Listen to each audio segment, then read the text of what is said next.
அனைவருக்கும் உற்சாகமான இனிய காலை வணக்கம். இன்றைய நாள் மே 11, 2025 சித்திரை 28ஆம் நாள் ஞாயிற்றுக்கிழமை. அனைவருக்கும் இனிமையான நாளாக அமைய டைகர் குடும்பம் சார்பாக வாழ்த்துகிறோம். எந்த விஷயத்திலும் அமைதியையும் நிதானத்தையும் கடைபிடித்தாலே போதும். பல சிக்கல்களையும் ஆராய்ந்து எது சரி எது தவறு என்று தீர்வு கண்டுவிடலாம். இப்பொழுது நாம் அனைவரும் 8 மீது நிற்கிறோம். நமது விஷன் இறைவணக்கம் கூறப்போகிறோம். இதை நான் சொல்ல சொல்ல அதன் இடைவெளியில் நீங்களும் அதை திரும்பச் சொல்லுங்கள். அப்படி சொல்வதனால் உங்களுக்குள் ஆற்றல் பெருகுவதை நீங்கள் உணர்வீர்கள். உங்களுக்குள் ஆனந்தமும் ஆரோக்கியமும் நிலைத்திருக்க இது உதவும். Tiger vision. மனம், புத்தி, உடல் மூன்றும் சமநிலையில் இருந்தால் வாழ்க்கை பிரகாசிக்கும். Tiger mission.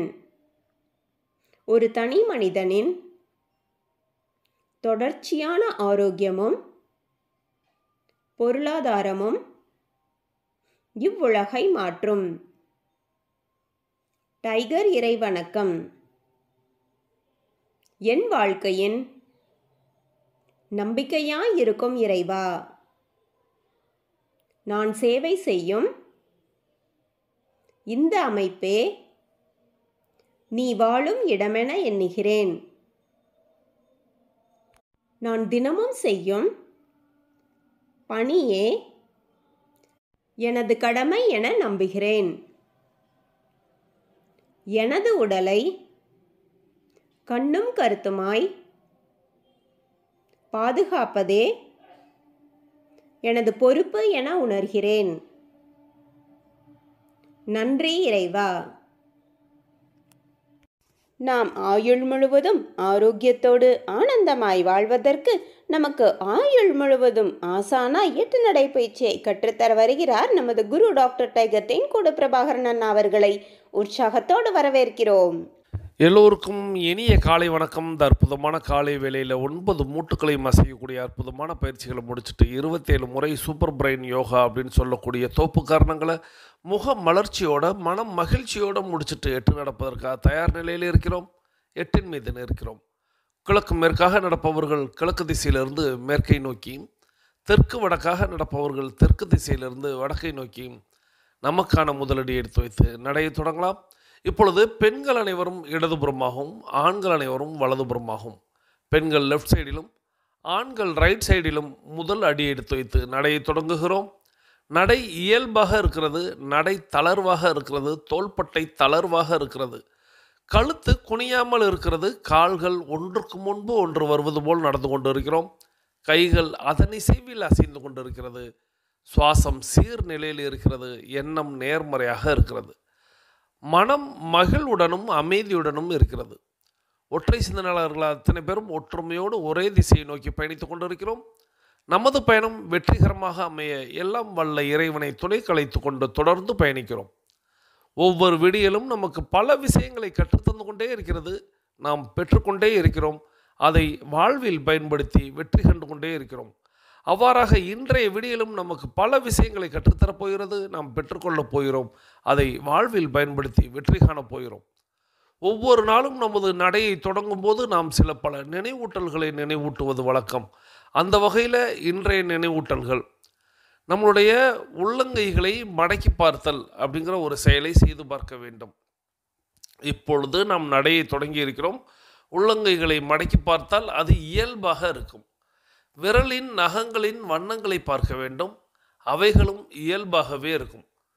நடையை தொடங்கும் பொழுது சுவாசத்தை சோதித்து பார்த்திருக்க வேண்டும். நம்மளுடைய 2 நாசியிலையும் சுவாசம் வருகிறதா அப்படின்னு இப்படி நம்மளுடைய சோதனைகளை செய்து தான் நம்மளுடைய பயிற்சிகளை தொடங்க வேண்டும். தொடர்ந்து நம்மளுடைய முதல் விஷயமாக நாம் செய்ய வேண்டியது, நம்மளுடைய பயிற்சிகளை, முயற்சிகளை, நிகழ்ச்சிகளை, செயல்களை எதை தொடங்குவதற்கு முன்பாக நம்மளுடைய தாயை வணங்க வேண்டும், நம்மளுடைய தந்தையை வணங்க வேண்டும், நமது குருமார்களை வணங்க வேண்டும், நமது இயற்கையை, இறைவனை, பிரபஞ்சத்தை வணங்க வேண்டும், நம்மளுடைய இஷ்ட தெய்வங்களை வணங்கி கொள்ள வேண்டும், நமது மூதாதையர்கள் முன்னோர்களை வணங்கி கொள்ள வேண்டும். இவ்வாறாக நம்மளுடைய தாய் தந்தை குருமார்கள், இயற்கை இறைவன், பிரபஞ்சம், இஷ்ட தெய்வங்கள், மூதாதையர்கள், முன்னோர்கள் இவர்களை வழிபட்டு அவர்களிடம் அருளாசி பெற்று அவர்களை வழித்துணைக்கு அழைத்து நமது பயிற்சிகளை நாம் தொடங்கி இருக்க வேண்டும். இவ்வாறாக தொடங்கப்படக்கூடிய அத்தனை செயல்களும் வெற்றியில் நிறைவடையும் என்பதை நினைவில் கொள்ளுங்கள். அவர்கள்தான் நமக்கு ஒரு ஊன்றுகோலாக, ஒரு தூண்டுகோலாக நமக்கு என்றென்றும் இருப்பார்கள். நம்மளை சிறப்பாக வழிநடத்துவார்கள், நம்மை வெற்றி பெற செய்வார்கள். அவர்களை வழிக்கு அழைத்து கொண்டு நமது பயிற்சிகளை தொடங்கினோமானால் நிச்சயமாக ஒவ்வொரு நாளும் வெற்றியை நாம் பெறுவோம் என்பதை இந்த நேரத்தில் நினைவூட்டி, தொடர்ந்து நம்மளுடைய இலக்கு எது என்பதை நினைவில் கொண்டு பயணிக்க வேண்டும். இலக்கில்லா பயணம் துடுப்பில்லா படகில் பயணிப்பது போல அப்படின்னு நான் அடிக்கடி சொல்லுவேன். ஸோ இலக்கை நிர்ணயித்து பயணிக்க வேண்டும். இலக்கை நாம் அடைய போகிறோம், தொட போகிறோம், வெற்றி காண போகிறோம் அப்படிங்கிற அந்த எண்ணத்தோடு பயிற்சியை தொடங்கினால் இலக்கு எதுவாக வேண்டுமானாலும் இருக்கலாம். நம்மளுடைய இலக்கு அப்படிங்கிறது எது சம்பந்தப்பட்டதாக இருக்கலாம். ஆனால் இலக்கின் முடிவை மட்டும் மனதில் கொண்டு அதை நோக்கி நாம் பயணிக்கிறோம் என்பதை நினைவில் கொண்டு நமது பயணத்தை தொடங்க வேண்டும். நமக்கு அருகில் குடிநீர் இருக்கும்படியாக பார்த்து கொள்ள வேண்டும். நாம் நடக்கும் இடத்தில் காற்றோட்டம் இருக்கும்படியாக பார்த்து கொள்ள வேண்டும். போதிய வெளிச்சம் இருக்கிறதா என்பதை நினைவில் கொண்டு நமது பயிற்சிகளை நாம் தொடங்க வேண்டும். நமது எண்ணத்தை சுத்தமாகவும் நமது உள்ளத்தை மகிழ்ச்சியாகவும் உற்சாகமாகவும் வைத்து நமது பயிற்சிகளை தொடங்க வேண்டும். புதியவர்கள், பேசிக் கோர்ஸில் பயணிக்கக்கூடியவர்கள் 10:30 நிமிடத்தில் மணியோசை கேட்டதுக்கப்புறம் நடையை மாற்றி நடக்கணும். பழையவர்கள், அதாவது அட்வான்ஸ் கோர்ஸில் பயணிக்கக்கூடியவர்கள், புதியவர்கள்ங்கிறது டைகர் குழுமத்தை பொறுத்தவரை 21 நாட்கள் தான். ஸோ அதன் பிறகு எல்லாருமே அட்வான்ஸ் கோர்ஸ் அப்படிங்கிற ஒரு பகுதிக்கு வர முயற்சிக்கணும். ஸோ அவர்களுக்கு 42 நிமிட நடை, 21 நிமிடங்களில் இடைவெளி சொல்லும் பொழுது அதன் பிறகு மாற்றி நடக்கணும். இதையும் ஒவ்வொரு நாளும் நினைவில் வையுங்கள்.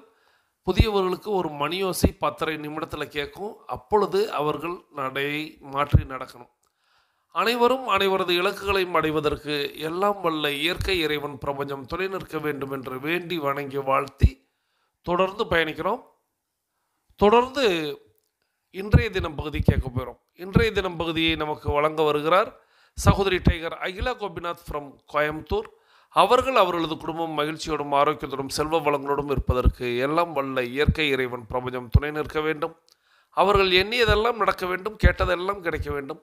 அவர்களது குடும்பத்தில் ஆரோக்கியம் நிலைத்திருக்க வேண்டும், ஆனந்தம் நிலைத்திருக்க வேண்டும்.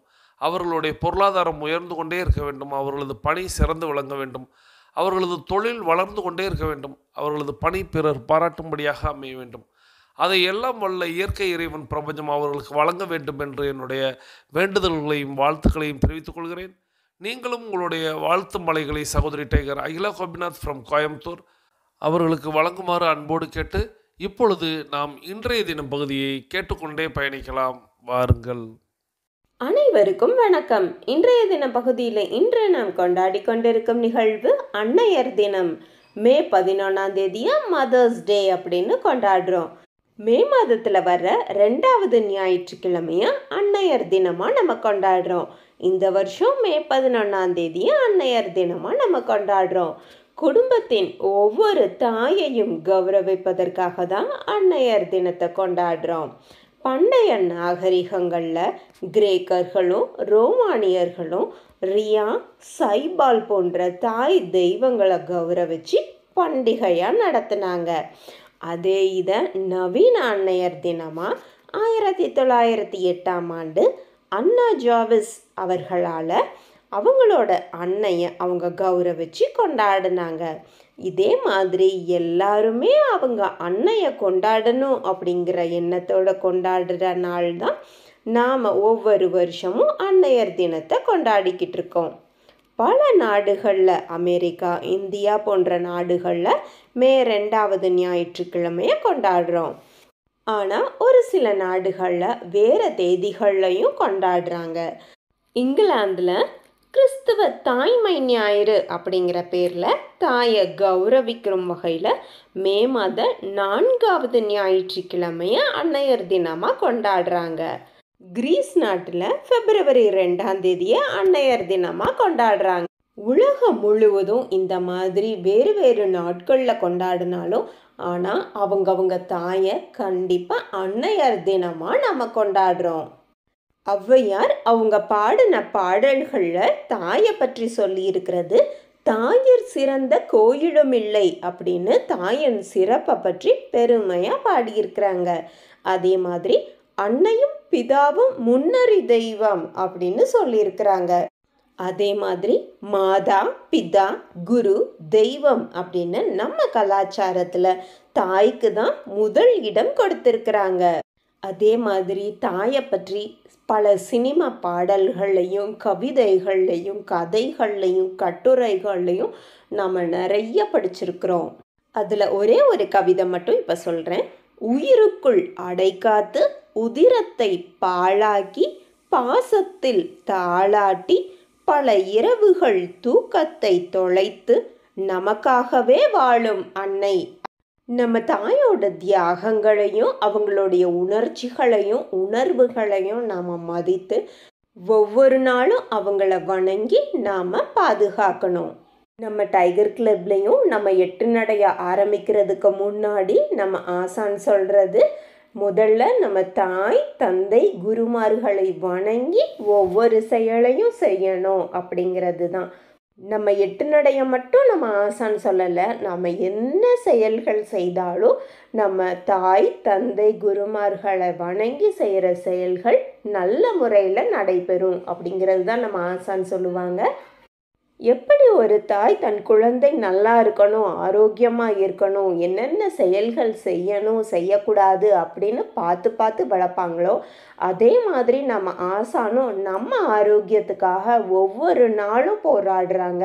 நம்ம மேலே அக்கறை வச்சு நாம் எண்ணெய் தேய்ச்சி குளிக்கிற நாள் எது, நாம் எப்படி சாப்பிடணும், எப்படி தண்ணி குடிக்கணும், நம்ம எந்த நேரத்தில் உறங்க செல்லணும், எந்த நேரத்தில் விழிச்சிருக்கணும், நம்மளுடைய உள்ளுறுப்புகள் எப்படி இருக்கணும் அப்படின்னு நமக்கு சொல்லி கொடுத்து நம்ம ஆரோக்கியத்தை பேணி காக்கிற நமது ஆசானுக்கும் இந்த குழுவில் உள்ள அனைத்து அன்னைமார்களுக்கும் அன்னையர் தின நல்வாழ்த்துக்கள். இந்த அற்புதமான வாய்ப்பு தந்த நமது குரு டைகர் தேன்கூடு பிரபாகரன் அண்ணாவிற்கு நன்றி, பிரபஞ்சத்திற்கும் நன்றி. நன்றி. நலத்துடன் வாழ்க, வளத்துடன் வாழ்க.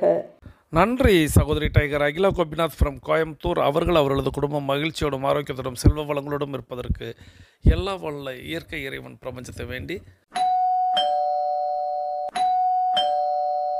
தொடர்ந்து இன்றைக்கி நம்ம அன்னையர் தினம் அப்படிங்கிறத கொண்டாடி வருகிறோம் அப்படிங்கிறத சகோதரி நினைவூட்டினாங்க. அன்னையர் தினம் இதை நான் பல்வேறு வருடங்களாக நான் என்னுடைய பயிற்சி வகுப்புகள்லேயும் சரி, என்னுடைய யூடியூப் தளங்கள்லேயும் சரி நான் சொல்லுவேன், அன்னையரை அன்னைக்கு மட்டும் நம்ம கொண்டாடுவதை விட எல்லா நாளும் கொண்டாடணும். தினம் தினம் நம்ம எல்லா தினத்தையுமே தினம் தினம் கொண்டாடணும்னு சொல்லுவேன். பூமியை பற்றியா, நன்றியை பற்றியா, இப்படி பல்வேறு தினங்களை, பெண்கள் தினம் இப்படின்னு பல்வேறு தினங்களை நம்ம கொண்டாடி கொண்டிருந்தால் கூட அன்னையரை மட்டும் நாம் என்னென்னைக்கும் கொண்டாடணும், எல்லா நாளும் கொண்டாடணும், ஒவ்வொரு பொழுதும் கொண்டாடணும் அப்படிங்கிறத நான் எனக்கு நினைவு தெரிந்த நாட்கள்லேருந்தே சொல்லி வரக்கூடிய ஒரு விஷயம். சகோதரி சொன்னாங்க, நம்மளுடைய டைகர் கிளப்பில் முதல்ல நம்ம செய்கிறது அப்படிங்கிறது நம்மளுடைய தாயை தந்தையை அப்படிங்கிறத வணங்கணும் அப்படிங்கிறத சொல்லி தான் நம்ம தொடங்குவோம் அப்படிங்கிறத நினைவூட்டினாங்க. ஸோ நான் உங்கள் எல்லாருக்கும், ஏன்னா நம்மளுடைய தாயும் தந்தையும் தான் இந்த பூமிக்கு நாம் வருவதற்கு வழிவகை செய்தவர்கள். அப்படியே அவங்க நம்மளை விட்டுடலை, நம்மளை வளர்த்து நம்மளை ஆளாக்கி நம்மளை பார்க்கறது தான் அவங்களுடைய வாழ்நாள் லட்சியமாகவே இருக்குது. அவர்கள் எவ்வளவு துன்பங்களை அனுபவித்திருந்தாலும், எவ்வளவு துயரங்களை அனுபவித்திருந்தாலும் தன்னுடைய பிள்ளைகள் அப்படிங்கிறவங்க மிகப்பெரிய வெற்றியாளனாக இருக்கணும் அப்படிங்கிறத மட்டும்தான் அவங்க ஆசைப்படுவாங்க.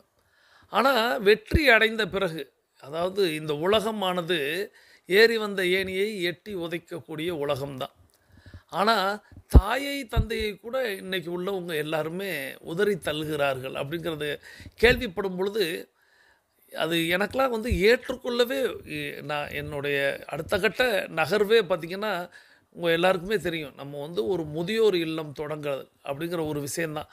ஏன்னா என்னால் அந்த விஷயத்தை ஏற்றுக்கொள்ளவே முடியல.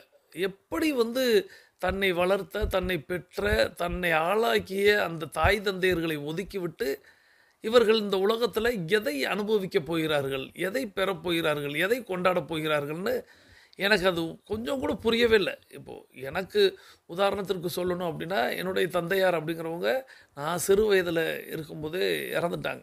எனக்கு நினைவில் அங்கொன்றும் இங்கொன்றுமாக இருக்கும். நான் நினைவில் கொஞ்சம் நிறையவே வச்சுருந்தாலும் என்னுடைய தந்தையார்னு சொல்லும் பொழுது ஒரு சில நிகழ்வுகள் மட்டும்தான் நினைவில் இருக்கும். என்னுடைய தாய் அப்படிங்கிறவங்க என்னுடைய வாழ்க்கையில் நிறைஞ்சு கடைசி வரை நான் நேற்றைக்கு இரவு கூட யதார்த்தமாக நான் சிந்தித்து கொண்டிருக்கும் பொழுது என்னுடைய தாய் அப்படிங்கிறவங்க அப்படி முழுமையாக எனக்கு நினைவுக்கு வந்தாங்க. ஸோ அந்த பொழுது அவங்க என்னை விட்டு பிரிந்த அந்த ஒரு பொழுது அப்படிங்கிறது அப்படியே கண்ணுக்கு முன்னாடி இருந்துச்சு. ஆனால் அந்த ஒரு கொடுப்பினை எனக்கு இருந்துச்சுன்னு நான் அதில் பிரபஞ்சத்துக்கு நன்றி சொன்னேன். என்னை விட்டு பிரிஞ்சது அப்படிங்கிறது ஏற்றுக்கொள்ள முடியாத ஒரு விஷயந்தான். இருப்பினும் அவங்க என்னை விட்டு அந்த பிரியக்கூடிய நாள் அப்படிங்கிறது, அந்த பொழுது அப்படிங்கிறது, அந்த அந்த நாள் முழுவதும் அது நான் வந்து அதை நினைத்து பெருமை கொண்டேன். ஏன்னா நிறைய நேரங்களில் நிறைய பேருக்கு சொல்லிக்கொள்ளாமலே அந்த உயிர் அப்படிங்கிறது பிரிந்துடும். ஆனால் எனக்கு அப்படியே அந்த அந்த சரி நான் இப்போ அதுக்குள்ளே போயிட்டேன்னா நானும் ஒரு மாதிரி ஆகி நீங்களும் ஒரு மாதிரி ஆகிடுவீங்க. ஸோ அந்த மாதிரி அப்படியெல்லாம் நம்மளை பெற்று வளர்த்து ஆளாக்கிய அந்த தாய் தந்தையர்களை வந்து இன்றைய உலகம் அப்படிங்கிறது உதாசீனப்படுத்துகிறது. அவர்களை வேண்டா வெறுப்பாக எப்படி அது முடியுதுன்னே எனக்கு ஒன்றுமே புரியல. ஒரு தாய்க்கு வந்து தன்னுடைய பிள்ளையானவர் எப்படிப்பட்டவராக இருந்தாலும் சரி, அது எவ்வளவு குற்றம் செய்தவராக இருந்தாலும் அவங்களுடைய கண்ணுக்கு பிள்ளையாகத்தான் தெரியும். அதை வந்து ஒரு காவல்துறை கண்டிக்கும் பொழுதோ, ஒரு நீதிமன்றம் தண்டிக்கும் பொழுதோ அவர்களுக்கு வந்து அதை ஏற்றுக்கொள்ளவே முடியாது. என்னுடைய பிள்ளை வந்து செய்திருக்க மாட்டான் அப்படின்னு தான் கடைசி வரையும் விட்டு கொடுக்க மாட்டாங்க. ஆனால் அந்த அப்பாவி தாயையும் அந்த அப்பாவி தந்தையையும் எப்படி வந்து வெற்றி கண்ட பிறகு வந்து உதறி தள்ளுகிறார்கள் அப்படிங்கிறத மட்டும் என்னால் ஜீரணிக்கவே முடியல. ஸோ அதனால் இன்றிலிருந்தே நான் சொல்கிறது, இந்த பொழுதிலிருந்தே நம்ம கொண்டாடணும். நாம் நம்மளுடைய தாய் தந்தையர்களை கொண்டாடுவதை பார்த்து நம்மளுடைய பிள்ளைகள் நம்மளை கொண்டாடணும். அதுதான் உங்களுடைய வாழ்நாள் லட்சியமாக இருக்கணும். நீங்கள் எப்படி உங்களுடைய தாய் தந்தையர்களை நீங்கள் வந்து கொண்டாடுகிறீர்களோ அப்படித்தான் அதை பார்த்து வளரக்கூடிய பிள்ளையானது உங்களை கொண்டாடுவதற்கு அவைகள் வந்து இப்பயே ஒரு முடிவெடுக்கும். ஸோ அதனால் அன்னையர் தினத்தன்று மட்டும் அன்னையர்களுக்கு வாழ்த்து சொல்வது, அன்னையர்களுக்கு பரிசு அளிப்பது, அன்னையர்களிடம் ஆசீர்வாதம் வாங்குவது அப்படிங்கிறது அன்னைக்கு மட்டும் இல்லை, நீங்கள் எல்லா நாள்லையுமே வச்சு பாருங்கள். நான் பல முறை சொல்லியிருப்பேன். என்னுடைய அன்னையர் தின வீடியோ நீங்கள் முடிஞ்சால் நம்மளுடைய சேனல்லே பின்னாடி போய் பாருங்கள். அன்னையர் தின வீடியோ இருக்கும். அந்த வீடியோலேயே நான் சொல்ல வந்த ஒரு விஷயம் அப்படிங்கிறது, உங்களுடைய அன்னைக்கிட்ட நிச்சயம் தினம் தினம் நீங்கள் வந்து ஆசீர்வாதங்கள் வாங்கணும். இப்போ உங்கள் வீட்டில் இருக்கிறாங்க அப்படின்னா அவர்களுடைய ஆசீர்வாதத்தோடு தான் நீங்கள் வீட்டை விட்டு வெளியேறணும். ஒரு நீங்கள் தொழில் பண்ணுறீங்க, ஒரு பணிபுரியுறீங்க அப்படின்னா அவர்களிடத்தில் நீங்கள் ஆசி வாங்கி செல்லணும். அப்போது அவங்க ஒரு ஆள் தான் மனதார நான் சொல்லுவேன். நம்மளுக்கு வந்து நானும் இல்லை, நம்மளுடைய மூதாதையர்கள் முன்னோர்களே சொல்லியிருக்காங்க. இந்த 4 உறவு தான் நமக்கு வந்து நம்ம நல்லா இருக்கணும்னு நினைக்கக்கூடியது. தாய், தந்தை, குரு, நம்மளுடைய இறைவன். இந்த 4 பேரை தான் மாதா, பிதா, குரு, தெய்வம்னு நம்ம சொல்கிறோம். இந்த 4 நபர்கள் தான் நீங்கள் நல்லா இருக்கணும்னு நினைக்கக்கூடியவங்க. இந்த 4 நபர்கள் தான் உங்களுடைய வளர்ச்சியை பார்த்து பெருமை கொள்பவர்கள். மற்றவர்களெல்லாம் உங்களுடைய வளர்ச்சியை பார்த்து பொறாமை கொள்வார்கள். ஆனால் இவர்கள் மட்டுமே தன்னை தாழ்த்தி உங்களுக்காக எவ்வளோ வேண்டுமானாலும் இறங்கி வருவாங்க. ஆனால் உங்களை உயர்த்தி பார்ப்பது அப்படிங்கிறது இந்த 4 உறவு தான். தாய், தந்தை, குரு, தெய்வம்னு. ஸோ இந்த 4 நபர்களை நீங்கள் எங்கே பார்த்தாலும் எப்போ பார்த்தாலும் ஆசீர்வாதம். இப்போ நீங்கள் வந்து தாயிடம் வாங்குறீங்களா, தந்தையிடம் வாங்குறீங்களா, குருவிடம் வாங்குறீங்களான்னு எனக்கு தெரியாது. ஆனால் இறைவனிடத்தில் மட்டும் எல்லாருமே ஆசீர்வாதங்கள் பெறணும்னு நினைப்பீங்க. ஆனால் உங்களோடு வாழக்கூடிய இறைவனான உங்களுடைய தாய், தந்தை, குருவிடம் உங்களுக்கு எப்பொழுதெல்லாம் வாய்ப்பு கிட்டுகிறதோ அப்பொழுதெல்லாம் காலில் விழுந்து நீங்கள் ஆசீர்வாதம் பெறலாம். அதில் தவறொன்றும் இல்லை. நான் சொல்லுவேன், ஆசீர்வாதங்கள் அப்படிங்கிறது நம்மளுடைய தலை அப்படிங்கிறது யார் இடத்தில் பணியணும் அப்படின்னா தாய் தந்தையர் இடத்துல தான் கட்டாயமாக பதியணும். அதில் ஒன்றும் தவறில்லை. ஏன்னா நீங்கள் நல்லா இருக்கணும்னு நினைக்கிற ஒரே ஜீவன்கள் அவர்கள் தான். ஸோ இன்றைக்கி இந்த தினத்தில் நீங்கள் எப்படி ஒரு உற்சாகத்தோடு உங்களுடைய தாயை அழைத்து நீங்கள் வந்து அன்னையர் தின வாழ்த்து சொல்கிறீங்களோ, நீங்கள் எப்படி ஆசீர்வாதங்கள் கேட்குறீங்களோ, அதுபோல் ஒவ்வொரு நாளும் விடிகாலை பொழுதுலையும் நீங்கள் தாராளமாக செல்லலாம். அதாவது செய்யலாம், ஃபோன் செய்யலாம். அவர்கள் எந்த நாட்டில் இருந்தாலும், நீங்கள் எந்த நாட்டில் இருந்தாலும் அவர்களிடத்தில் நித்தம் பேசுங்க. அன்னைக்கு கூட ஒரு சகோதரர் வந்து நான் இந்த ஒரு கேள்வி கேட்டிருந்ததுக்கு கமெண்ட் பகுதியில் சொல்லியிருந்தார். அவருடைய தந்தையாரிடத்தில் வந்து நித்தம் 3 முறை பேசி விடுவேன் அப்படின்னு, வெளிநாட்டில் இருந்தால் கூட. ஸோ இதெல்லாம் வந்து ஒரு சந்தோஷத்துக்குரிய, ஒரு பெருமைக்குரிய ஒரு விஷயம். ஏன்னா உங்களை வளர்த்து ஆளாக்கியவர்களுக்கு நீங்கள் திரும்ப செலுத்துவது அப்படிங்கிறது, அவங்களுக்கு நீங்கள் பணங்காசெல்லாம் அதெல்லாம் அவங்க எதிர்பார்க்கவே மாட்டாங்க. உங்களுடைய பணத்தை வைத்து, ஏன்னா அவங்க பணமே இல்லாமல் உங்களுக்காக வாழ பழகி உங்களை வளர்த்தவர்கள் அவர்கள். அப்போ பணம் இல்லாமல் அவர்களால் வாழ முடியும். ஆனால் நீங்கள் இல்லாமல் அவர்களால் வாழ முடியாது. ஸோ அவர்களுக்கு நீங்கள் இருப்பதையும் நித்தம் நினைவூட்டும் விதமாக நித்தம் நித்தம் அவர்களை விசாரியுங்கள். அவர்கள் சாப்பிட்டாங்களான்னு கேளுங்க, அவங்களுடைய உடல்நிலை எப்படி இருக்குன்னு கேளுங்க, அவர்களுடைய நண்பர்களிடத்தில் அவர்கள் வந்து பழகுனார்களா, போனார்களா, வாக்கிங் சென்றார்களா, இப்படி கேளுங்க. இதைத்தான் நான் வந்து ஒவ்வொரு முறையும் உங்களிடத்தில் வந்து வலியுறுத்துவது. ஸோ டைகர் கிளப்பில் அவங்கள முடிந்த மட்டும் இணைத்து வையுங்கள். அடுத்து அவங்களுக்கு ஒரு அன்னையர் தின பரிசாக நீங்கள் செய்யுங்க. நிறைய சகோதர சகோதரிகள், ஏன் சகோதரி டைகர் அகிலா அவங்களே எடுத்துக்கிறோமே, அவங்களுடைய அன்னையரை வந்து அவங்களுடைய அம்மாவை வந்து நம்ம டைகர் கிளப்பில் இணைத்து வைத்ததன் விளைவாக இன்னைக்கு தாய்க்கும் மகளுக்குமான அந்த உறவு அப்படிங்கிறது நித்தம் அவங்க வந்து தினம் ஒரு கனி திட்டத்தில் ஆகட்டும், அவங்களுடைய பெயர்கள் இங்கே உச்சரிக்கப்படுவதாகட்டும், இவங்களுடைய பெயர் உச்சரிக்கும் பொழுது அவர்களுடைய குடும்பத்தில் நித்தம் அந்த ஒரு தொடர்பு அப்படிங்கிறது இருந்து கொண்டே இருக்கும். நான் உதாரணத்திற்காக தான் சகோதரியை சொன்னேன். இதுபோல் நிறைய சகோதர சகோதரிகள் தங்களுடைய தாயாரையும் தங்களுடைய தந்தையாரையும் நம்மளுடைய கிளப்பில் இணைச்சி வச்சு அதன் வாயிலாக அவர்களுடைய உறவுகள் அப்படிங்கிறது தொடர்ந்து ஒரு மகிழ்ச்சிகரமானதாக, ஆரோக்கியமானதாக இருப்பதாக நிறைய பேரை என்னால் சொல்ல முடியும் எடுத்துக்காட்டுக்கு. ஆனால் கேட்கக்கூடிய எல்லோருக்கும் இந்த இடத்துல நான் சொல்வது அப்படிங்கிறது, இந்த அன்னையர் தினத்தில் உங்களுடைய தாய்க்கும் உங்களுடைய தந்தைக்கும் இந்த ஒரு அற்புதமான வாய்ப்பை வழங்குங்க. அவங்கள நம்மளோட இணைந்து நடக்க வைங்க. அவங்களுக்கு ஆரோக்கியத்தை தருங்க. அவங்க மேலே நீங்கள் அக்கறை செலுத்துங்க. நீங்கள் அவங்கள அக்கறையோடு பார்த்து கொள்கிறீர்கள் அப்படிங்கிற ஒரு விஷயம் மட்டும் அவர்களுக்கு புரிந்து விட்டால் அவங்க அதுக்கு மேலே அவங்களுக்கு ஒரு மகிழ்ச்சியை நீங்கள் கொடுக்க முடியாது. ஸோ நித்தம் நித்தம் அக்கறையோடு அவர்களை நீங்கள் கொண்டாடணும். ஒவ்வொரு நாளும் நீங்கள் அவர்களிடத்தில் ஆசீர்வாதங்கள் வாங்கணும். அவர்களிடத்தில் நீங்கள் வந்து எல்லா விஷயத்தையும் பகிரலாம். நீங்கள் என்ன செய்ய போகிறீங்க, என்ன செஞ்சுக்கிட்டு இருக்கீங்க, எதை நோக்கி பயணிக்கிறீங்க, இந்த மாதிரியான விஷயங்களெல்லாம் அவர்களிடத்தில் நீங்கள் தாராளமாக பகிரலாம். அவர்கள் படித்தவர்கள் அல்ல, அவர்களுக்கு வந்து வெளி உலகம் தெரியாது, அவர்களுக்கு வந்து எதையும் கையாள தெரியாதுன்னு நீங்களாக முடிவெடுக்காதீர்கள். அந்த ஒரு ஜீவன் நீங்கள் நல்லா இருக்கணும்னு மட்டும்தான் நினைக்கும். அவர்களிடத்தில் நீங்கள் வந்து ஆலோசனை நீங்கள் கேட்க வேணாம். ஆனால் அவர்களிடத்தில் நீங்கள் வந்து பகிர்ந்து கொள்ளுங்கள். அவர்களுக்கு அது பெருமையாக இருக்கும் அப்படிங்கிறத இந்த நேரத்தில் நினைவூட்டி நாம் எல்லாரும் நம்மளுடைய அன்னையரை கொண்டாடுவோம். நம்ம குழுவில் இருக்கக்கூடிய அத்தனை அன்னையர்களுக்கும் என்னுடைய அன்னையர் தின நல்வாழ்த்துக்கள். நீங்களும் உங்களுடைய ஆசீர்வாதங்களை நீங்கள் எங்களுக்கும் வழங்கணும், எல்லாருக்கும் வழங்கணும். ஏன்னா எனக்கு நான் ஏற்கனவே சொன்னது போல் என்னுடைய தாயார் அப்படிங்கிறவங்க வந்து மறைந்துட்டாலும் உங்களை எல்லாரையும் என்னிடத்தில் விட்டு சென்றிருக்கிறார்கள் அப்படிங்கிற அந்த ஒரு சந்தோஷத்தோடு மகிழ்ச்சியோடு உங்களுக்கு என்னுடைய அன்னையர் தின நல்வாழ்த்துக்களை தெரிவித்து, இந்த அற்புதமான அன்னையர் தினம் பற்றிய தொகுப்பை நிறைய அந்த கவிதையை அவங்க படிக்கும்போதே எனக்கு கொஞ்சம் கஷ்டமாகவே இருந்துச்சு. அவங்க சொல்ல அந்த உச்சரித்த வார்த்தைகள் அப்படிங்கிறதெல்லாம், அந்த உதிரத்தை வந்து பாலாக்கி அப்படின்னு சொல்லும் போதெல்லாம் எவ்வளவு கஷ்டமான ஒரு செயலை ஒவ்வொரு தாயாரும் ஒவ்வொரு பிள்ளைக்கும் செய்கிறார்கள் அப்படிங்கிறதெல்லாம் தோன்றுச்சு. இந்த அற்புதமான நிகழ்வை நமக்கு நினைவூட்டி நமக்கு வாழ்த்து சொன்ன சகோதரி டைகர் அகிலா கோபிநாத் ஃப்ரம் கோயம்புத்தூர் அவர்களது குடும்பம் மகிழ்ச்சியோடும் ஆரோக்கியத்தோடும் செல்வ வளங்களோடும் இருப்பதற்கு எல்லாம் வல்ல இயற்கை இறைவன் பிரபஞ்சத்தை வேண்டி எல்லோருக்கும் என்னுடைய மீண்டும் அன்னையர் தின நல்வாழ்த்துக்களை தெரிவித்து, எல்லா தினத்தையும் நம்ம அன்னையர் தினமாக கொண்டாடுவோம். எல்லாரையும் நம்ம வந்து அன்னையராக பார்ப்போம் அப்படிங்கிறத இந்த நேரத்தில் வலியுறுத்தி நம்மளுடைய 21 நிமிடத்தை நிறைவுக்கு கொண்டு வருகிறோம். வாருங்கள் அனைவரும் தொடங்கிய திசைக்கு வந்து விடுகிறோம். கிழக்கு மேற்காக தொடங்கியவர்கள் கிழக்கு திசையிலும், தெற்கு வடக்காக தொடங்கியவர்கள் தெற்கு திசைக்கு வந்து விடுகிறோம். நமது உள்ளங்கைகளை மடக்கி பார்க்கிறோம். இறுக்கமாக இருக்கிறது. விரலின் நகங்களின் வண்ணங்களை பார்க்கிறோம். சிவப்பு வண்ணத்தில் மாறி இருக்கிறது. சுவாசத்தை சோதித்து பார்க்கிறோம். 2வது நாசிலும் சுவாசம் வரக்கூடிய இந்த வேளையில் நாம் அனைவரும் நமக்கு அருகில் இருக்கக்கூடிய குடிநீரை எடுத்து நிறுத்தி நிதானித்து ருசித்து பருகிக் கொள்கிறோம். தண்ணீர் பருகுதல் என்பது ஒரு கலை என்பதை நாம் அறிவோம். தண்ணீர் பருகும் பொழுது நமது கவனத்தை நீரில் வைப்போம், நீரின் தன்மையில் வைப்போம், நீரின் சுவையில் வைப்போம், நீரை நிதானமாக பருகுவோம். நீரை வந்து நான் பலமுறை சொல்லுவேன், உங்களுடைய நீரானது உங்களுடைய உணவுக்கு சமமானது. அந்த உணவை நாம் எவ்வாறாக நம்ம உட்கொள்ள வேண்டும் என்பதை நாம் வந்து நித்தம் ஒரு பழக்கமாக்கி கொள்ள வேண்டும் அப்படிங்கிறத அந்த நேரத்தில் நினைவூட்டி, நீங்கள் நீர் பருகி முடிச்சிருப்பீர்கள் அப்படிங்கிற நம்பிக்கையோடு தொடர்ந்து நம்ம வந்து கமெண்ட் பண்ண போகிறோம். அதுக்கு நம்மளுடைய மொபைல் ஃபோனை கையில் எடுத்துக்கிற போகிறோம். இன்றைக்கி நம்ம என்ன கமெண்ட் பண்ண போகிறோம் அப்படின்னா,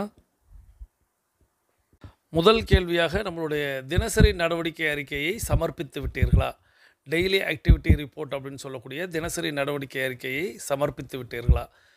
இதற்கு நீங்கள் பதிலளிக்கணும். இது நம்ம எப்பொழுதுமே கேட்கக்கூடிய முதல் கேள்வி. இந்த கேள்விக்கு விடையளித்து இரண்டாவது கேள்வியாக, இது கேள்வி இல்லை, ஆனால் ஒரு வாய்ப்பு அப்படின்னு நான் அடிக்கடி சொல்லுவேன். அந்த மாதிரி இன்றைக்கி நம்மளுக்கு ஒரு அற்புதமான வாய்ப்பு கிட்டி இருக்கிறது. அது என்ன வாய்ப்பு அப்படின்னா, இன்றைக்கி நீங்கள் உங்களுடைய தாயோடைய பெயர், உங்களுடைய தந்தையோடைய பெயர், உங்களுடைய குருவின் பெயர், உங்களுடைய இறைவனின் பெயர் இந்த இடத்துல வேணாம். உங்களோட வாழக்கூடிய உங்களுடைய தாயின் பெயர், உங்களுடைய தந்தையின் பெயர், உங்களுடைய குருவின் பெயர், உங்களோடு வாழக்கூடிய இறைவன்களான இவர்களுடைய பெயர்களை உச்சரித்து எழுதி, அவர்கள் வாழ்வாங்கு வாழ நீடூழி வாழ எல்லாம் வல்ல இறைவனை வேண்டுங்கள். உங்களுடைய தாயின் பெயர், உங்களுடைய தந்தையின் பெயர், உங்களுடைய குருவின் பெயர், இவர்களுடைய பெயர்களை நீங்கள் எழுதி அதை நீங்கள் போஸ்ட் பண்ணி, அவர்கள் வாழ்வாங்கு வாழ நீடூழி வாழ நீங்கள் வாழ்த்துங்க. அவர்களிடத்திலிருந்து ஆசீர்வாதங்கள் வேண்டும் அப்படின்னு உங்களுடைய வேண்டுகோளையும் வையுங்க. இதுதான் இன்றைய நம்மளுடைய இரண்டாவது கருத்தாக உங்களுடைய பதிலாக வரப்போகிறது. இந்த 2 கேள்விகளை தொடர்ந்து நம்மளுடைய வெற்றி ஸ்லோகன் எழுத வேண்டிய நேரம். நலத்துடன் வாழ்க, வளத்துடன் வாழ்க. நலத்துடன் வாழ்க, வளத்துடன் வாழ்க அப்படிங்கிற அந்த வெற்றி ஸ்லோகனை ஒரு முறை எழுதி இருமுறை நீங்கள் வாசித்து நீங்கள் போஸ்ட் பண்ணணும். இப்படி அனுப்பக்கூடிய அத்தனை அன்பு சகோதர சகோதரிகளுக்கும் அவர்களுடைய வாழ்க்கையில் அற்புதங்கள் நிறைய நிகழ்கிறது அப்படிங்கிறத இந்த நேரத்தில் நான் உங்களுக்கு நினைவூட்டி, நலத்துடன் வாழ்க, வளத்துடன் வாழ்க என்று கூறி இப்போது நம்மளுடைய கமெண்ட் பகுதியை நிறைவு செய்கிறோம். இந்த 3 கமெண்டுகளையும் யாரெல்லாம் தொடர்ந்து செய்கிறார்களோ அவர்களுடைய குடும்பம், அவர்களுடைய உடல் ஆரோக்கியம், ஆனந்தம் என்றென்றும் கிட்டுவதற்கு என்னுடைய வாழ்த்துக்களை இந்த நேரத்தில் தெரிவித்து, இப்போ தொடர்ந்து பேசிக் கோர்ஸில் இருக்கக்கூடிய சகோதர சகோதரிகள் நீங்கள் அஃபர்மேஷன் விசுவலைசேஷன் செய்துட்டு மீதம் இருக்கக்கூடிய, ஏன்னா இன்றைக்கி தலைப்பு அப்படிங்கிறது நீங்கள் பார்த்தீங்கன்னா 2மே கலந்து இருந்திருக்கும். அன்னையரையும் குறிப்பிடுவது போலவும் வேலுநாச்சியார் அப்படிங்கிறவங்களுடைய கதையை குறிப்பிடுவது மூலமும் தலைப்பு இருந்திருக்கும். ஸோ வேலுநாச்சியாருடைய கதை அப்படிங்கிறது இடைவேளைக்கு பின்பாகத்தான் இப்போ நம்ம பார்க்க போகிறோம்.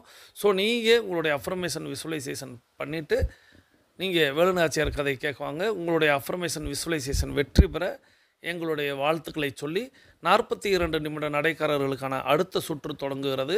இப்பொழுது ஆண்கள் அனைவரும் இடதுபுறமாகவும் பெண்கள் அனைவரும் வலதுபுறமாகவும், ஆண்கள் லெஃப்ட் சைடிலும் பெண்கள் ரைட் சைடிலும் முதலடி எடுத்து வைத்து நடையை தொடங்குகிறோம். நடை இயல்பாக இருக்கிறது, நடை தளர்வாக இருக்கிறது, தோள்பட்டை தளர்வாக இருக்கிறது, கழுத்து குனியாமல் இருக்கிறது, கால்கள் ஒன்றுக்கு முன்பு ஒன்று வருவது போல் நடந்து கொண்டு இருக்கிறோம். கைகள் அதன் இசைவில் அசைந்து கொண்டு இருக்கிறது. சுவாசம் சீர்நிலையில் இருக்கிறது. எண்ணம் நேர்மறையாக இருக்கிறது. மனம் மகிழ்வுடனும் அமைதியுடனும் இருக்கிறது. ஒற்றை சிந்தனையாளர்கள் அத்தனை பேரும் ஒற்றுமையோடு ஒரே திசையை நோக்கி பயணித்து கொண்டு இருக்கிறோம். நமது பயணம் வெற்றிகரமாக அமைய எல்லாம் வல்ல இறைவனை துணைக்கு அழைத்து கொண்டு தொடர்ந்து பயணிக்கிறோம். தொடர்ந்து நம்ம வீரமங்கை வேலுநாச்சியார் அவங்களுடைய கதையை கடந்த சில வாரங்களாக மாதங்களாக பார்த்து வருகிறோம். கடந்த வாரம் நம்ம எதனோடு நிறுத்தி இருந்தோம் அப்படிங்கிறது உங்கள் எல்லாருக்குமே நினைவில் இருக்கும். ஏன்னா ரொம்ப அற்புதமான ஒரு சூழ்நிலை. அந்த சிச்சுவேஷனில் அவங்க பேசின டயலாக்ஸ் அப்படிங்கிறது நம்ம எல்லாரையுமே மெய்சில் இருக்க வைப்பதாக இருந்திருக்கும் இல்லையா? அந்த பன்மொழி தன்மை அப்படிங்கிறது, அவங்க எல்லா மொழியிலையும் பேசுனாங்க அப்படிங்கிறதும், அந்த டயலாக்குகள், அதில் எழுதப்பட்ட வசனங்கள் அப்படிங்கிறது ரொம்ப அற்புதமாக இருந்துச்சு. இப்போ நம்ம அதிலிருந்தே தொடங்கலாம். அந்த கவர்னர் லாட்டிஹாட் அவர்கிட்ட பேசிக்கிட்டு இருந்தாங்கல்ல, நான் அந்த கடைசி வசனத்திலேருந்து தொடங்குறேன். இனிமேலும் இது தொடர்ந்தால் வரி கேட்டு வருபவனுக்கு வாயே இருக்காது. இது எச்சரிக்கை மட்டுமல்ல, எங்கள் இறுதி அறிவிப்பும் தான் என்று வேலுநாச்சியார் ஆங்கிலத்தில் முழங்கினார். இதற்கு மேலும் அங்கே நின்று கொண்டிருப்பது ஆபத்தில் முடியும் என்பதை அறிந்து கொண்ட கவர்னர் லாட்டிஹாட் தலை குனிந்தபடி வெளியேறினான். அவனை பின்தொடர்ந்து சென்ற துவாஷி திரும்பி திரும்பி பார்த்து கொண்டே சென்றான். அது அடிபட்ட நாயொன்று திரும்பி பார்த்து ஓடுவது போல் இருந்தது. இதில் ஆசிரியர் அப்படி எழுதியிருக்கிறார். ஒரு நாய் அடிபட்டுச்சுன்னா அப்படி திரும்பி பார்த்துக்கிட்டே ஓடும் அல்லவா, அதோடு அந்த துவாசியை ஒப்பிட்டிருக்கிறார். அவர் போகும்போது திரும்பி திரும்பி திரும்பி பார்த்துக்கிட்டே போனாராம். கவர்னர் லாட்டிஹாட் அரண்மனை வாசலை கடந்தார். பிரமிப்பிலிருந்து விடுபட மன்னர் முத்துவடுகநாதருக்கு வெகு நேரம் ஆயிற்று. என்ன நடந்துச்சு அப்படிங்கிற அந்த ஒரு பிரமிப்பிலிருந்தே முத்துவடுகநாதரால் வெளியில் வர முடியல. சிலம்பு வாத்தியார் வெற்றிவேல் கண்களில் நீர் கோர்த்து நின்றது. அது வேலுநாச்சியாரின் ஆற்றலை கண்டு திரண்ட முத்துக்கள். சிலம்பு வாத்தியாருடைய வெற்றிவேலுடைய கண்களில் அப்படியே நீர் கோர்த்துருச்சு. என்னென்னா அப்படியே மெய் சிலிர்த்துட்டார். வேலுநாச்சியாருடைய ஆற்றலை கண்டு அப்படி கண் கலங்கிட்டார். சிறிது நேரம் எவரும் பேசாமல் மௌனம் காத்தனர். இப்போதும் வேலுநாச்சியாரின் ஆவேசம் அடங்கிய பாடில்லை. அப்படி வேலுநாச்சியார் அப்படி பேசி நம்மளுக்கு அந்த இடத்துல நான் கவனிக்கிறேன் அவங்க எப்படி இருக்கிறாங்கன்னு. அப்படி மேல் மூச்சு கீழ் மூச்சு வாங்கி அப்படி நிற்கிறாங்க. ஒரு சினம் கொண்ட சிங்கம் போல் நிற்கிறாங்க. அடங்கலை, அந்த கோபம் அடங்கலை. அப்படி இருக்கிறாங்க. இப்போதும் வேலுநாச்சியாரின் ஆவேசம் அடங்கிய பாடில்லை. ஒரு வழியாக சிலம்பு வாத்தியார் வெற்றிவேல் விடை பெற்று சென்றார். இந்த சூழ்நிலையில் இந்த இடத்துல நம்ம எதுவுமே பேச முடியாதுன்ட்டு சிலம்பு வாத்தியார் அப்படியே போயிட்டார். ஆலோசனை கூடத்தின் அனைத்து கதவுகளையும் மன்னர் முத்துவடுகநாதரே இழுத்து மூடினார். அந்த ஆலோசனை கூடத்தில் தானே இந்த சம்பவம் நடந்துச்சு. அங்கே இருக்கக்கூடிய அனைத்து கதவுகளையுமே முத்துவடுகநாதரே போய் மூடிட்டார். ஏன்னா இங்கே சினம் கொண்ட சிங்கமாக அந்த பெண் சிங்கம் நின்றுக்கிட்டு இருக்கு. வேலுநாச்சியாரின் அருகில் வந்தார் முத்துவடுகநாதர். கோபம் குறையாத அந்த குணவதியை மெல்ல கட்டிப்பிடித்தார். ஸோ வேறு வழியே இல்லை, அந்த இடத்துல அதை அணைக்கணும், அவ்வளோதான். அந்த சினத்தை குறைக்கணும் அப்படின்னா அவர் அணைச்சிக்கிட்டார். இதோட அந்த கட்டத்தை நிறுத்துகிறாங்க. ஒரு வாரம் ஓடி முடிந்தது. தனது சொந்த ஊரான முல்லையூருக்கு சென்று திரும்பிய அமைச்சர் தாண்டவராயன் பிள்ளைக்கு கவர்னர் லாட்டிஹாட் வந்து போன செய்தி கிடைத்தது. ஒரு வாரத்துக்கு அப்புறம் முல்லையூரில் தான் அந்த தாண்டவராயன் பிள்ளை அமைச்சருங்கிறவர் இருக்கிறார். ஏன்னா நம்ம போன வாரத்தில் சொன்னோம், தாண்டவராயன் பிள்ளை இந்த இடத்துல இருந்தாருன்னா இந்த மொழிபெயர்ப்பு அப்படிங்கிறது எளிதாக கிட்டி இருக்குமே, அமைச்சர் இல்லாத நேரத்தில் இந்த லாட்டிஹாட் வந்துட்டாரே அப்படின்னு முத்துவடுகநாதர் நினச்சதை நம்ம சொன்னோம் அல்லவா. ஸோ தாண்டவராயன் பிள்ளை எங்கே போயிருக்கிறாருன்னா தன்னுடைய சொந்த வேலையாக சொந்த ஊருக்கு போயிருக்கிறார். அப்படி போனவருக்கு இந்த லாட்டிஹாட் வந்து போன செய்தி கிடைக்கிது. அவன் ஆணவத்தை அடக்க வேலுநாச்சியார் பல மொழிகளில் விளையாடிய விவரமும் தெரிய வந்தது. அவனுடைய ஆணவத்தை அடைக்கக்கூடிய அந்த விஷயம் பல மொழிகளில் பேசினது அவருக்கு தெரிய வருது. வேலுநாச்சியாரின் தன்மானத்தை நினைத்து மகிழ்வதா, இல்லை அவமானப்பட்டு சென்ற கவர்னர் லாட்டிஹாட் அடுத்து என்ன செய்வான் என்பதை நினைத்து வருந்துவதா? இந்த இடத்துல வேலுநாச்சியாரோடைய தன்மானத்தை நினச்சி நம்ம சந்தோஷப்படுறதா, இல்லை அவமானப்பட்டு போனானே அந்த லாட்டிஹாட் அவன் அடுத்து என்ன செய்வான்னு நினச்சி நம்ம வருந்துறதா என்று அமைச்சர் தாண்டவராயன் பிள்ளையின் மனம் அலை மோதியது. வீரத்தை வீரத்தால் சந்திக்கலாம், விவேகத்தை விவேகத்தால் வெற்றி காணலாம். ஆனால் ஆதிக்க வெள்ளையர் குள்ள நரிக்குணம் கொண்டவர்கள். அதனால் அமைச்சர் தாண்டவராயன் பிள்ளை உறக்கமின்றி தவித்தார். ஏன்னா வீரத்தை வீரத்தால் வெல்ல முடியும், விவேகத்தை விவேகத்தால் வெற்றி காணலாம். ஆனால் இந்த ஆதிக்க வெள்ளையர் குணம் அப்படிங்கிறது நரி குணம்.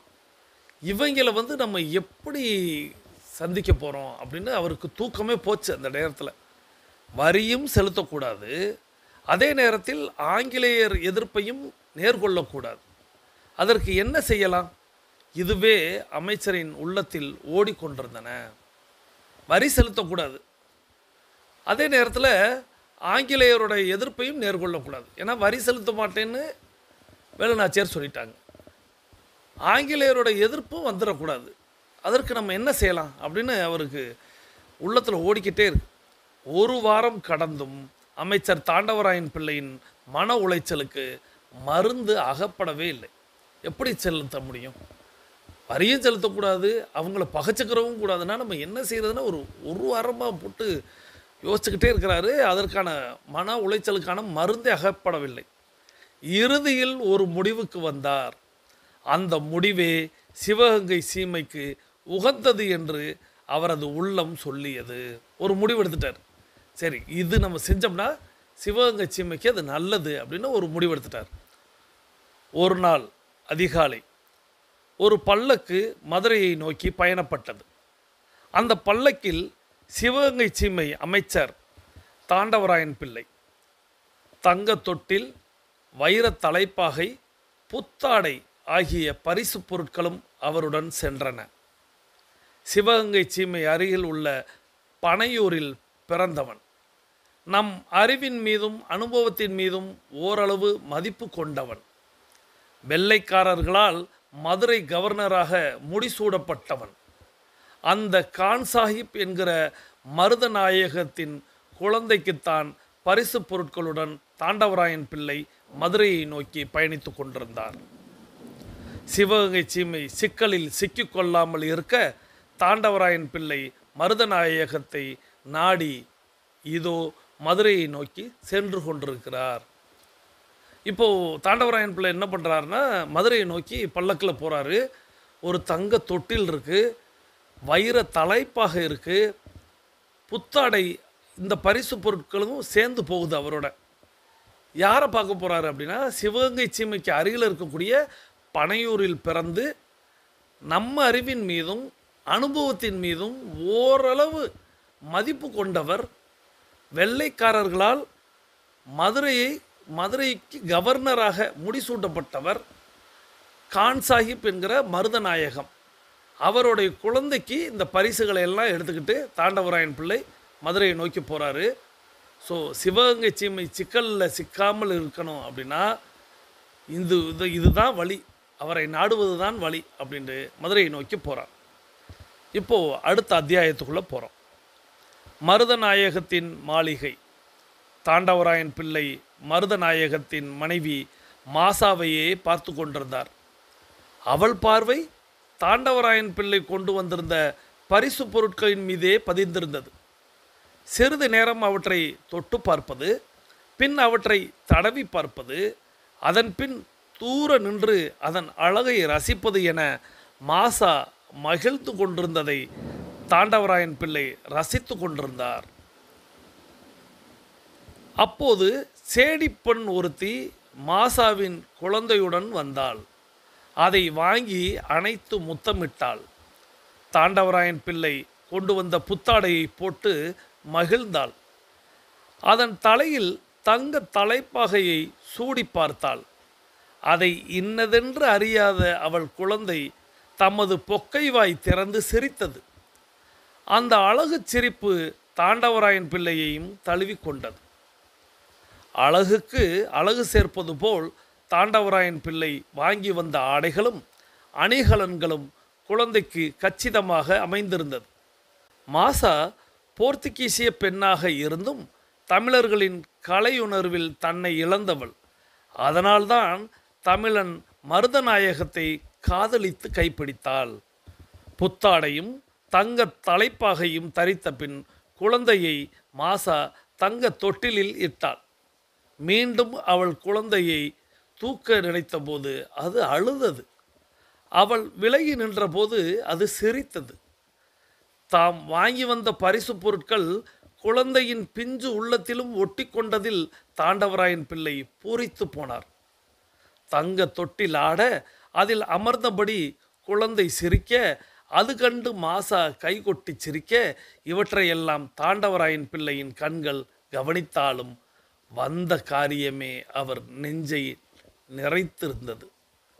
இப்போது நம்ம இந்த காட்சியை பார்த்துட்டோம். இந்த கொண்டு வந்த பரிசு பொருட்கள் எல்லாம் மருதநாயகத்தோட பிள்ளைக்கு. அப்போது மாசா அப்படிங்கிறவங்க தான் மருதநாயகத்தோடைய மனைவியாக இருக்காங்க. அவங்க ஒரு போர்த்துகீசிய பெண் அப்படிங்கிறது இருந்தாலும் தமிழர்களுடைய அந்த கலை உணர்வு அப்படிங்கிறது அவங்களுக்கு ரொம்ப பிடிச்சிருக்கு. அதுலேயும் தாண்டவராயன் பிள்ளை கொண்டு வந்த பரிசு பொருள் அப்படிங்கிறது அவங்களுக்கு அவ்வளோ பிடிச்சி போச்சு. அவங்களுக்கு மட்டும் பிடிச்சது மாதிரி இல்லை, அந்த குழந்தைக்கும் அதை சூடி பார்க்குறாங்க. அழகாக இருக்குது, அது பொக்கை வாய் கொண்டு சிரிக்குது அப்படிங்கிறத சொன்னாலும் அந்த தங்க தொட்டில் அந்த குழந்தையை இட்டுட்டு தூக்க போனால் அந்த குழந்தை அழுகுது. சரி, கொஞ்சம் விலகி நின்றா சிரிக்குது. அப்போது அதுக்கு தங்க தொட்டிலும் பிடிச்சிருக்கு அப்படிங்கிறத எண்ணி அவங்க பூரிப்படையும் போது தாண்டவராயன் பிள்ளைக்கும் சந்தோஷம். ஆனாலும் அவருடைய மனசில் அப்படிங்கிறது வந்த காரியம் அப்படிங்கிறது. இப்போ இங்கே மழை அப்படிங்கிறது பொழிந்து கொண்டிருக்கிறது, இடி அப்படிங்கிறது இடித்து கொண்டிருக்கிறது. உங்கள் எல்லாருக்கும் கேட்கும்னு நினைக்கிறேன். நான் அதை செக் பண்ண முடியலை. அப்படி கேட்டுச்சுன்னா அதை அப்படியே ஏற்றுக்கொள்ளுங்கள். அது சத்தமோ அந்த ஓசையோ அதை ரசித்து கொண்டே நீங்கள் அப்படி நானும் போயிடுறேன். ஏன்னா கரண்ட் அப்படிங்கிறது இல்லைன்னா கொஞ்சம் சிரமம் ஆகிடும். எனக்கு லைட்டும் இருக்காது, நான் பேசுவதற்கு எல்லா வசதிகளும் குறைஞ்சிடும். ஸோ அதனால் நான் அப்படியே கதைக்குள்ளே அப்படியே போய்கிட்டே இருக்கேன். அப்பொழுது என் குழந்தைக்கு பலரும் பல பரிசு பொருட்களை கொண்டு வந்து இந்த அரண்மனையில் குவித்தனர். ஆனால் நீங்கள் கொண்டு வந்திருக்கும் இவற்றிற்கு இணையாக எதுவும் இல்லை என்று சொல்லி கொண்டிருக்கும் போதே அப்போது மாசா சொல்கிறாங்க, என் குழந்தைக்கு பரிசு பொருள் அப்படிங்கிறது இந்த அரண்மனையில் வந்து குமிஞ்சிருக்கு, நிறைய பேர் வந்து கொடுத்துருக்காங்க. ஆனால் நீங்கள் கொண்டு வந்திருக்கக்கூடிய இந்த பரிசுக்கு இணையாக எதுவுமே இல்லை அப்படின்னு அவங்க சொல்லும் பொழுதே, அரிய பொருளை தங்கள் குழந்தைக்கு அன்பளிப்பாக கொடுக்க வேண்டுமென்று எங்கள் மன்னர் விரும்பினார். அதனால்தான் இவ்வளவு காலதாமதம். அரிய பொருளை வந்து உங்களுடைய பிள்ளைக்கு கொடுக்கணும்னு எங்களுடைய மன்னர் ஆசைப்பட்டார். அப்போ அரிய பொருளாக அதை கொடுக்கணுங்கிறதுக்காக தான் இத்தனை காலதாமதம்.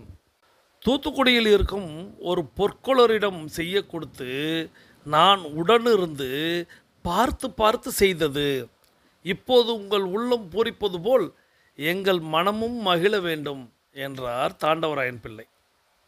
இந்த பரிசு பொருளை தூத்துக்குடியில் இருக்கக்கூடிய ஒரு பொற்கொள்ளர் அவர்கிட்ட கொடுத்து செய்ய சொன்னோம். நான் கூடவே இருந்து அதை பார்த்து பார்த்து செஞ்சேன். அப்படி செஞ்சதன் விளைவாக உங்களுடைய உள்ளம் வந்து பூரிக்குது. எங்கள் மனமும் மகிழ வேண்டும் அப்படின்னு சொல்லி அந்த இடத்துல நிறுத்துறார். அதற்கு நான் என்ன செய்ய வேண்டும் என்பது போன்று மாசா பார்த்தாள். உங்கள் கணவர் எங்கள் சிவகங்கை சீமை மீது பகை கொண்டிருப்பதாக அறிகிறோம். அது சரியல்ல.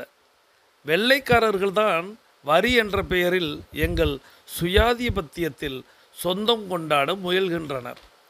உங்கள் கணவர் எங்கள் மண்ணில் பிறந்தவர், அதுவும் என் சமூகத்தை சார்ந்தவர்.